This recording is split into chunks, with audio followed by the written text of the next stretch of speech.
Evan Lazar here for CLNS Media, where the Patriots have just wrapped up day 2 of training camp down here at Gillette Stadium. In another video on our Patriots Press Pass YouTube channel, we broke down the quarterbacks and the offensive standouts. In this video, we're going to focus on the defensive side of the ball, and I want to start with number 54, Donta Hightower, in the middle of the Patriots defense. I've really been keying on Hightower in some of these defensive drills after a year off to see how is he moving around, how does he look, does he look like he's in shape, has he looked like he's been sitting on the couch for the last year. Well, I can happily report that Donta Hightower looks like he is ready to go. We haven't even put the pads on yet, which is when Hightower typically really shines, and you're still seeing him show up in coverage, which I think is a really good development for the Patriots. He looks spry out there. He looks maybe a little bit lighter on his feet than he did in 2019, and he really smothered a route inside by Trey Nixon, who's a very fast receiver, and he was able to corral Nixon and keep him under wraps and force an incomplete pass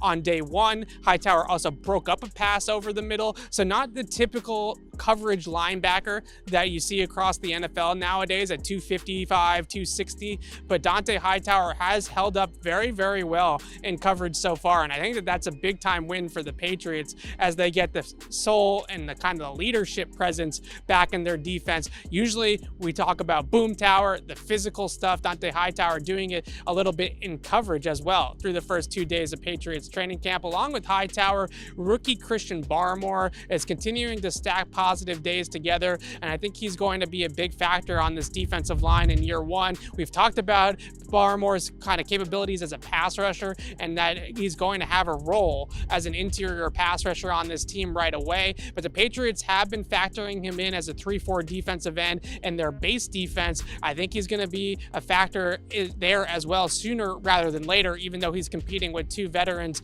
in Dietrich Wise and Henry Anderson that are also going to play a decent amount for this defense. But I think it's good news that Barmore is starting to show up a little bit more as a 3-4 end when they are in these base defenses. These early days of practice, we're talking a lot about basic offense, base defense on the other side of the ball, and seeing Barmore rotate in as a 3-4 end kind of gives you a glimpse of what the Patriots expect his role to be moving forward. Now, at the cornerback position, I don't think there's really anything truly positive to report out of Joejuan Williams and Mike Jackson Sr. Those are the 2 depth guys that we expect behind Stephon Gilmore and J.C. Jackson to compete for a roster spot. Neither one of them have done anything particularly great. Jackson in particular has really struggled in coverage through the first 2 days, and there's been a lot of touchdowns into his coverage on the first 2 days of training camp. Joejuan Williams a little bit more competitive, I would say, in coverage reps than Jackson, but he still got beat a couple of times yesterday and today.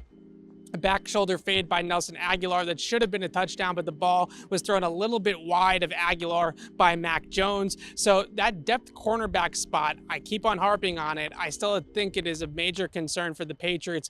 Without Stephon Gilmore out there, we expect him to be out there for the regular season, but if an injury were to happen to Gilmore or Jackson, who's going to fill in there? Is it Jalen Mills? Maybe they elevate him to outside cornerback duties, but besides Mills, Joejuan Williams and Mike Jackson Sr. are really what you got at those 2 spots, and they haven't exactly had a great start to training camp. You can check out the rest of our videos once again on the QBs, the offensive standouts on our YouTube channel, Patriots Press Pass, and read my notebook with reactions from day 2 of Patriots training camp on CLNSmedia.com. I'm Evan Lazar for CLNS Media. Thanks for watching.